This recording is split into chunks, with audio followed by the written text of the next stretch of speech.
Thank you so much. Yeah, I'm keeping myself busy, so I'm both working at the university and as a consultant. I really like to mix those two different worlds and seeing, okay, what does actually work within the urban environment and what can I do as a researcher to help out the problems that you face in a day-to-day work.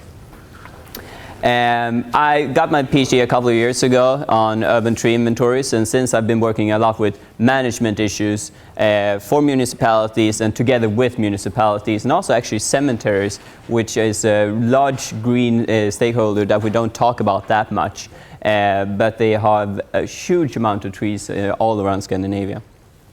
So I got this very small topic of urban forestry in a European perspective. I will do my best to talk about Europe as a whole, but it is quite a large place, and I would say that I will focus a bit more on the Scandinavian perspective because I work within the Scandinavian countries much more, but I would try to link the different parts as well. And I think that we got a really good introduction here because the first thing I wanted to mention was the term urban forestry. You might have noticed that all of the titles for all of the presentation is urban forestry. And when I just started actually at the university, I thought that I'm not working with urban forestry. I'm not working with timber production in the forest. So that's really a problem that we need to think about, is that in different countries, the words will mean different things. So for a Scandinavian to talk about forestry, that's timber production that you're going to sell. I was talking to one city arborist, and I told him, "You're working with urban forestry." "No, you know, we tried that once, and we couldn't get good prices because the wood wouldn't sell that good." And I think that the definition really differs. And my boss, my head of department, says Canopy, he actually done a large survey showing the differences. And I think that's one of the reasons why we're starting to adopt a bit more the green infrastructure, because the green infrastructure is probably a bit simpler for most Europeans to adopt. I'm not saying it's the same thing, it's just that green infrastructure is coming much more actually. And there are a lot of projects as well that have this term green infrastructure. You have the cost action, which states about green infrastructure and linking people to it as well. You also have the large green search project that is run from Copenhagen University that really connects, I would say, a lot of universities all around Europe working with the green infrastructure. And you also have urban labs where they try out different things. And the city of Malmö, which is my home city in the southern parts of Sweden, is one of their urban labs where they're trying out and learning from the people as well. So I think that to better understand the urban forest, we need to talk about the challenges. And the challenges that apply for urban foresters and people living in cities all around Europe, and I've stated maybe also all around the world. And also how these solutions can be adapted from one place to another. This picture is actually not on vandalism. It's a sick tree in the park, in one park in the city of Malmö, and it's written in Danish, love. So some Danish people have come over and written love all over the trunk of it. So what are the challenges? Diseases is something that we talk a lot about these days, and we have a lot of diseases and a lot of problems. So just to name a couple of them, we have the Dutch elm disease that actually killed, I think it was 40,000 trees in the city of Malmö, and that's a city that have 300,000 people as inhabitants. So we lost about 25% of all of the trees in the whole area just for one single disease. And the reason for that was that we found the perfect tree. Elms could grow everywhere. Elms was beautiful. And suddenly we realized that we shouldn't lock ourselves into just one single species. We have ash dieback, we have bleeding cankers on horse chestnut, different kinds of phytophthora coming out and really destroying our parks, and so on and so forth. So we have a huge challenge there, and that's not only for the Scandinavian countries, that's for the whole of Europe and maybe the whole of the world as well. This is from one paper that me and some colleagues published. What we did was to collect urban tree inventories from 10 Nordic cities and just see, okay, what's the species distribution there? And what we can see here on the left side is that Tilia, Acer, Sorbus, those are really the one that dominates. And looking into Helsinki, Tilia is 44%, and that's just devastating. What will happen if a disease actually hit those? But not talking only about the negative part, we can also say that we have a lot of other species. You can see here is 8.7 total for the Nordic cities, and you also have 14% others in Helsinki, and that's the ones that are below 2%. Those are the ones that we can find maybe good species that we haven't used that much. Just looking into the databases, looking into what we already have and seeing, okay, we have a solution already there. So we shouldn't only look into the gray picture here, but also seeing what are the solutions to them. And if we look even further and seeing the species distribution divided into park and street tree environment for different cities, you can see here that everyone thinks that it's a typo or something for Aarhus in Denmark, because it's 559 different species. The reason for this was that they included their botanical gardens. And we thought from the beginning, okay, we must delete it because it's destroying the whole picture. But at the same time, they have a huge amount of trees that you can actually grow. So why not use that information and enhance the urban population? Spread the risks. And also creating new beautiful environments for all the people. New flowering trees, new autumn colors as well, so we don't have one single or two single species making up the whole environment. We also are working quite hard, heavily in my campus in Alnarp, and this is a courtesy of Henrik Sjöman, one of my colleagues. He's been running around China and collecting seeds from good species that could be used in the urban environment, and also from North America and from Eastern Europe. So now we have the new species for the urban environments growing actually in Alnarp in a large fields. So this is just one of the fields. You have 4 complete fields full of new species coming. So we need to think about that as well. What are we doing for the future? What new species can we use and have in our toolbox to create the perfect urban environment? We also have a project called biodiversity. We're talking about trees a lot here, but also doing these extensive large green roofs. And we talked about green roofs before here.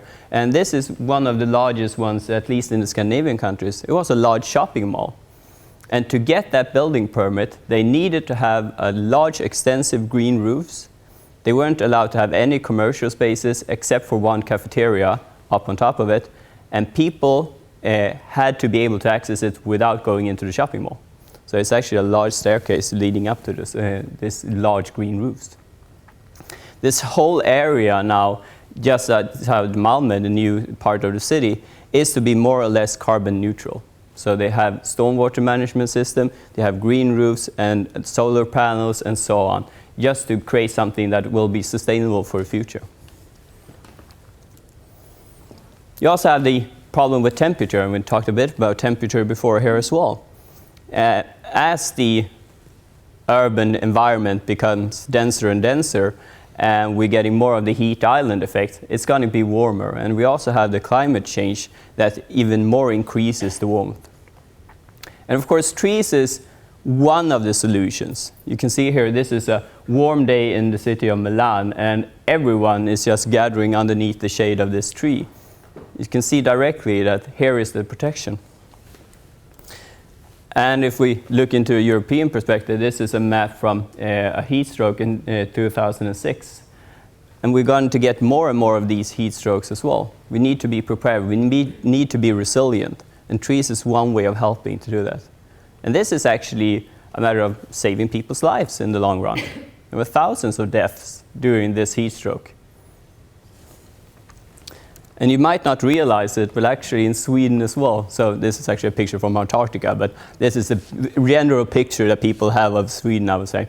But actually, because we are living in a really cold country, we're not used to warmth. So what happens is that when the mean average temperature day and night goes over 12 degrees centigrade, we actually can see an increase in mortality in the more vulnerable groups, the elderly, the sick. And the way that we're designing the new buildings, we're actually creating really heat pockets. So in the courtyards of the new skyrises and the new buildings, there's no trees, there's only hard surfaces. And if you're sitting out there in a normal day, it's going to be really, really warm and no wind or anything like that. Tree canopy cover and tree canopy goals could be one of the solutions as well. I think that it's really encouraging that we're starting to adopt that. The Americans have done this for quite some time, talking about tree canopy as one way of benchmarking ourselves and also setting clear goals. We need to have this amount of tree canopy cover to get all of the benefits from trees, getting the cold, and also a lot of other things that I will show you later on. So tree canopy cover, I think, is a really good way of getting this first overview of the urban population. iTree Canopy, free software that had been developed by Dave and his team. Just a wonderful tool to do this first survey, to get the first number, and then you can use all of the other software and getting more in-depth information, as we heard about before. Just half a day of clicking using this software, the city of Malmö could say that they have 22.3% of tree coverage, but that is the whole population, of course. So we're not really sure how it is if you talk about the different parks, the different areas. We haven't seen the distribution, so we only have this hard number. But it's something at least. We can start having a conversation. Where do we want to go? How much do we actually want the tree cover to increase the coming years, sorry. You have a wonderful website, Urban Tree Cover, where you can actually put in your city and saying how much tree cover is. For now it's more the UK, but we will definitely upload the results that we're getting from the Scandinavian countries so that we actually know a bit more about, okay, how are the other ones doing? Cities comparable to my home city of Malmö, Copenhagen, and so on. Just getting that information, getting that talk going. And if you look further on into this homepage, you can actually see also a table where the different cities are ranked. And you can see from Torbay that have 12% up to the more densely ones which have 25%. But there are also differences in how you measure, what tool you have been using, what's the accuracy. So you need to be aware of that, of course. Just some articles, you will get this publication, this presentation, so you can read up a bit more if you want to do that.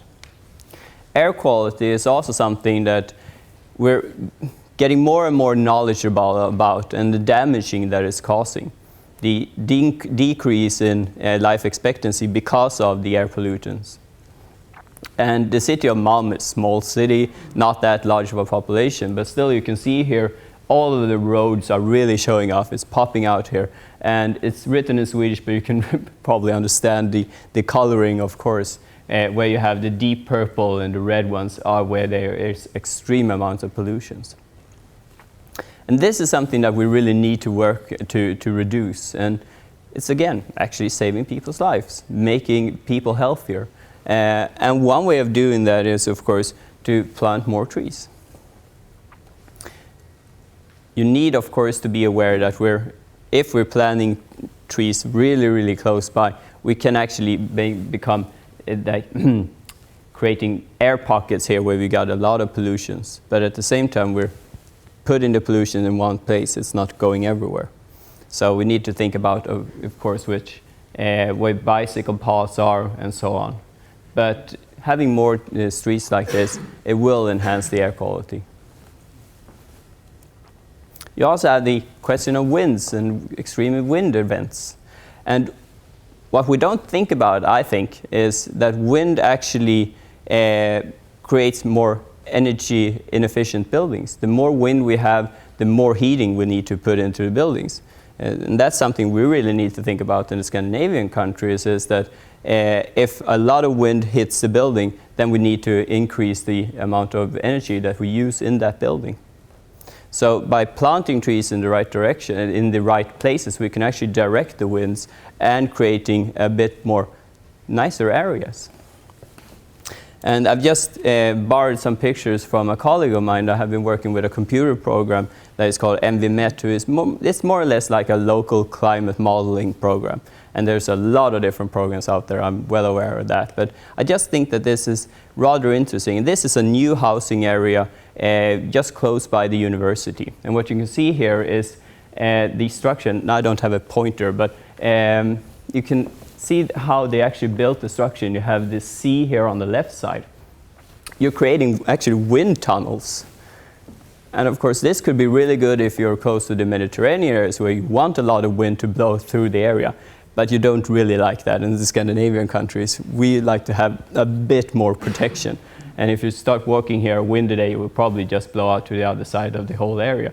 And what Johanna did was to first modeling it without any trees at all and see, okay, how does that area look? And just planting trees and seeing how does the wind react to this. And this is not a lot of trees that she's planted, but she's planted them strategically to change the wind directions. And adding more and more trees, you can see that we can drastically actually change the urban environment. And this also goes, of course, for temperature. The whole area was designed without any trees at all. So what would happen here in the courtyards is that just a mild summer day, it was be absolutely boiling inside. What she then did was to just plant a couple of trees, well planted in the right direction, in the right place, I mean. Then you can actually change the local climate. So use trees and use them wisely, because they can really help and enhance the environment. Densification is something that is really the new buzzword. All of the politicians, all of the planners are talking about dense cities. But what we quite often forget is the green environments. All of the parks is more or less regarded as free space where you can build sky rises and we can build buildings. And me and some colleagues, we wrote an article saying that all of the parks that doesn't have a name is just free to grab. And that's how it is actually, that people are just, or planners are just taking all these green spaces because they don't see the value of them.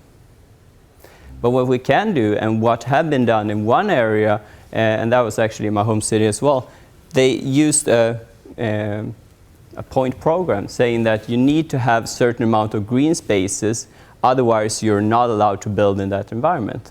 And they created really creative solutions. So if you're walking in this area, you can't really see the green spaces, but if you go into the inner areas, they have created beautiful, beautiful green areas. And that was more or less using legislation, saying that you're getting this contract if you put in this amount of green spaces, water, trees, and so on. So that could be one way, at least, to get the contractors on board. We also have the problem with tree vitality. Trees have a really, really tough time in the urban environment. And we're talking about ecosystem services, doing resilient cities that we want to have them more livable. But this tree, it won't provide that much, I would say. And it's not a beautiful tree that you want to enjoy the shade under, or changing the wind direction and reducing air pollutants and so on. And a quick survey that some of my colleagues did, and this is from the city of Stockholm, they made an inventory, a really rough inventory of all of the streets in the central parts of the city. Just saying, is the trees dying or not? Are the trees dying or not? And what we can see here is all of the red lines are streets where the trees were dying. And they show this for the politicians, saying, do you want to be a green city? Then we need to do something. We need to do something now. Otherwise, we will lose all of these trees. So what happened in the city of Stockholm was that they created a version of, structural soil that they call the Stockholm model, or the Swedish model. And these trees are actually planted in this Stockholm model. And you can still see that the trees are planted in hard surfaces, but they're growing extremely well. So what they're doing here is actually leading stormwater into the planting pits. And the trees are growing so well that they're having problems now that they're growing into the buildings and creating shade. And that's the first time ever that's happened, that the trees are actually growing really well and need to prune them regularly. And this is a picture of how the structural soil works. And I won't go into details here. If you just Google structural soil Stockholm, you will get all of the information. It's in English and a lot of other languages as well.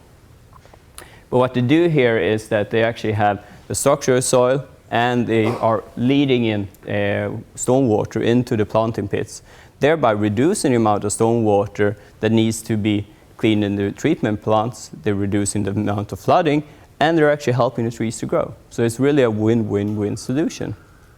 What's happening here is actually that the water department are paying the park department to plant trees. And when it comes to stormwater management, we have had an increase in floods, and we will have even more floods in the future. This is just one street after a huge storm about 1 year ago. And of course, structural soils and trees, it's one thing, but we really need to think the larger picture here. And again, I would say that trees and green spaces is one of the solutions, that they do reduce it somewhat at least. But we also need to think about how much hard surfaces are we putting into the streets, the whole urban environment. We also have financial difficulties, and this is Swedish money, so it's not worth that much actually. Every one of them is about 10 euros, but it's actually called from Linné on it, so one of our most famous botanists in Sweden. So financial difficulties, that is something that all of us are facing. How can we actually get funding for green spaces? How can we get funding for planting trees? And they will talk about iTree, and I think that iTree is one way of doing it as well. We're now actually getting hard numbers on the benefits that trees provide.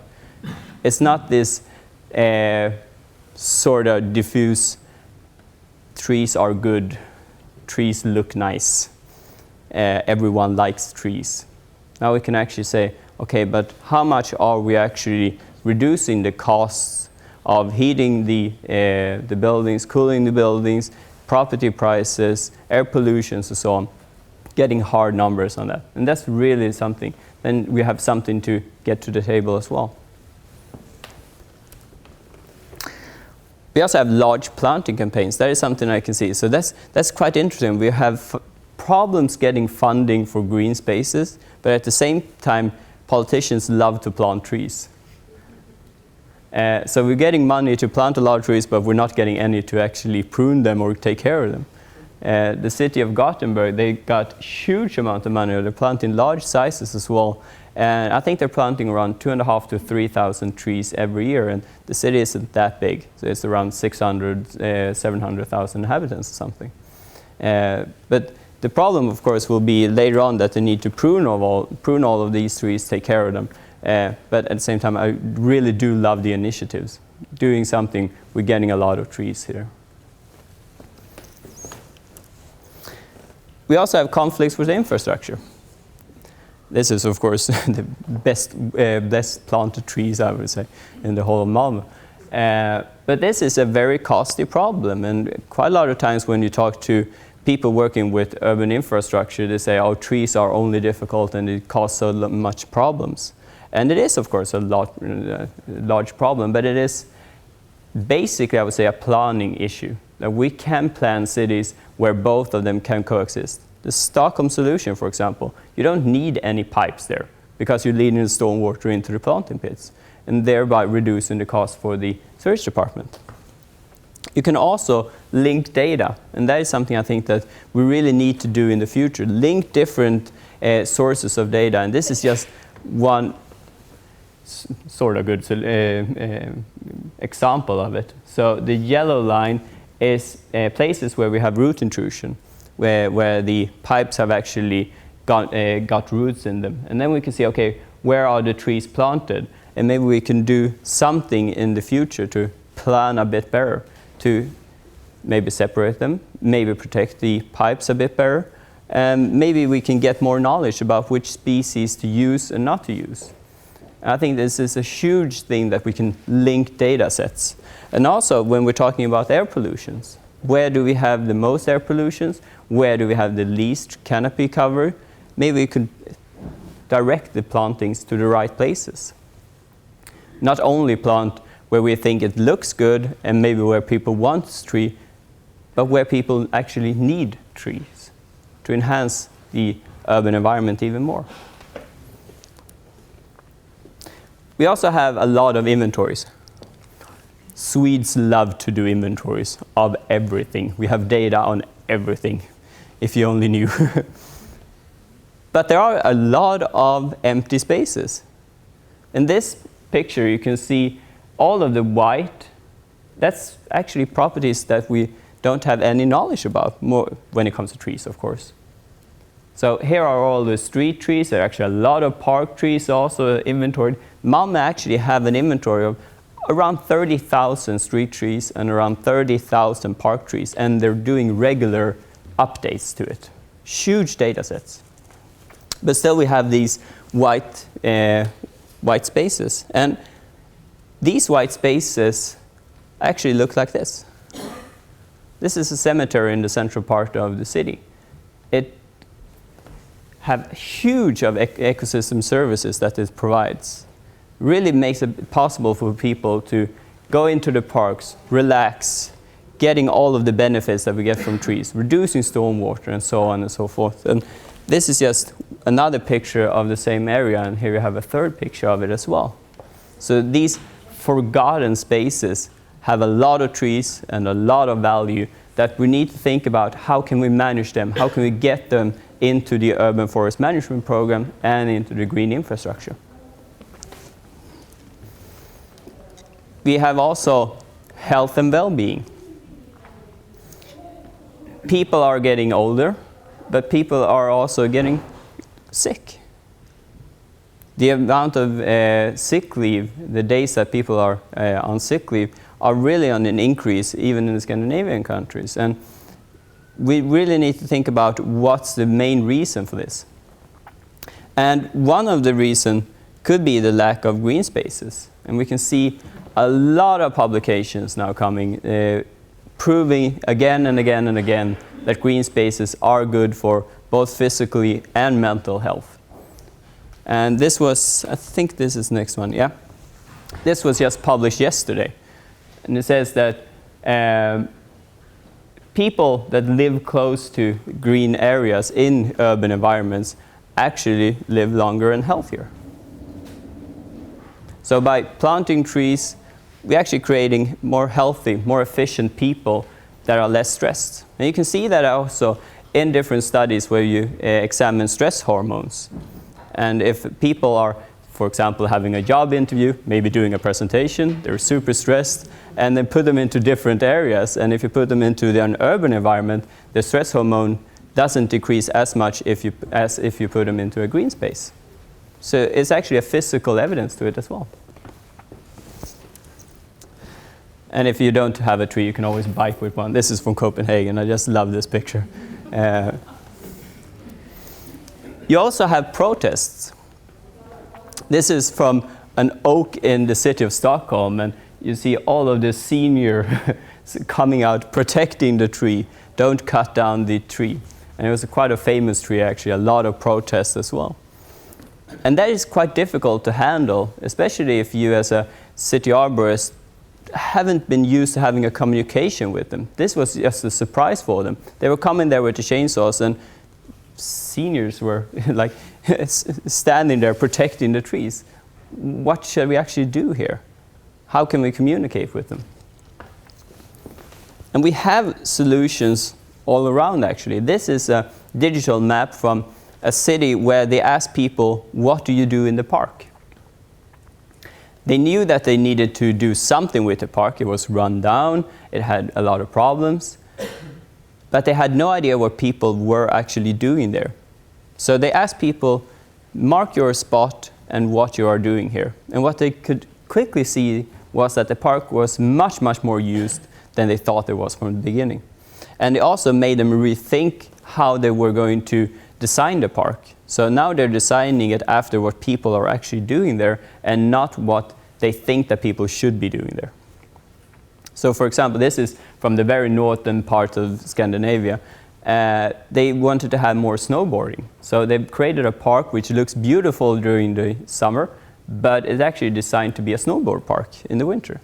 So they had this double design, and that was something that they hadn't thought about before. And what they simply did was to ask the people what they thought. You also have open tree databases, and they're coming more and more open databases, so that people know a bit more about what tree is planted outside my apartment or my house, how old is it, and maybe when you get a bit more information about the tree, you can respect it a bit more, and hopefully you won't complain that much about the small branches or the leaves, or maybe that you're actually getting this shade that that you need so much. This is just another picture of it when you use the app, and you can click on a tree and get more knowledge about it. User participation, and this is one study that a colleague of mine done. Let's see, that was just this year, about user participation, how people can get engaged in helping to maintain parks and the pros and cons of doing that. And this is a really good review if you want to know more about the whole topic. You also have the problem with hazard trees. Hazard trees or risk trees, that is something that everyone that maintain and manage trees needs to think about. And this is from a really tragic accident in Copenhagen where a man got crushed by a tree that fell over. And we need to think about that, and also how we're communicating the amount of risk that a tree actually poses. And one European example I saw from the Czech Republic is Czech trees. They're actually completely open with the hazard trees. When I talk to municipal arborists all around Scandinavia, say that, yeah, we can open up our database where we'll never show anything about hazard or risk because people won't understand it. Here they actually flipped it over completely and saying that these are the trees that we're checking them in this way, we have done this cabling in the trees for this reason, just to get more information, make the public more aware of what the manager are actually doing, and not only saying that, oh, they can't handle it, the public can't handle that information. And this is, if you click on one of the trees, you can see that you have a cabling system, and also when it was installed, if you get more information on it, and you get a contact information even. We also have problems with segregation in the cities. This is from a large protest where people are burning up small houses, garbage vans, and so on. And what can actually green spaces do to get people integrated? What we've seen actually, and this is an example from Copenhagen, was that they started allotment plots in extremely worn down areas, and they put small allotments in the squares and just asked people to plant things. What happens was that the seniors were coming out, the young people were coming out planting and actually talking to each other for the first time. And because the grandmothers of the gangsters in the area was growing vegetables, no one dared to actually pick anything from the grandmother's plantings. But that was a great way of doing this integration, getting people to talk. And one of the housing companies now say that if someone wants to plant something, they would just take out the bushes, put an allotment plot in, and see what's going to happen. And if someone doesn't take care of it, yeah, they're just going to replant with a new bush. It could be that simple, actually. A willingness to change and willingness to try new things. You also can see an interesting relationship when it comes to tree canopy and crime. The more trees we have, the less crime it is. And this is actually if you compare areas with the same socioeconomic status. And this is not like this hocus pocus thing that trees make people nicer. It's actually probably more that people want to be more outside if you have a tree canopy cover. The more trees you have, the more shade you have, the more time people want to spend outside, and thereby actually reducing the amount of crime as well. So you can see even more benefits of having trees in the urban environment. And I will just end this presentation and getting you the opportunity to ask some questions as well by showing this free app. And this is a Swedish app, but you can see them all over the world. And it's actually a fruit picking app. People can pinpoint fruit trees that are planted in public environment or maybe in my own yard and say, now you can come here and pick apples. And that, of course, makes people more interested in trees, and we can actually harvest and use the products that the trees provide as well. So that was extremely quick on the benefits of trees, and I know that I've missed quite a lot of things. For example, the biodiversity when it comes to habitats for insects and things like that, but this was just a quick overview. So, thank you.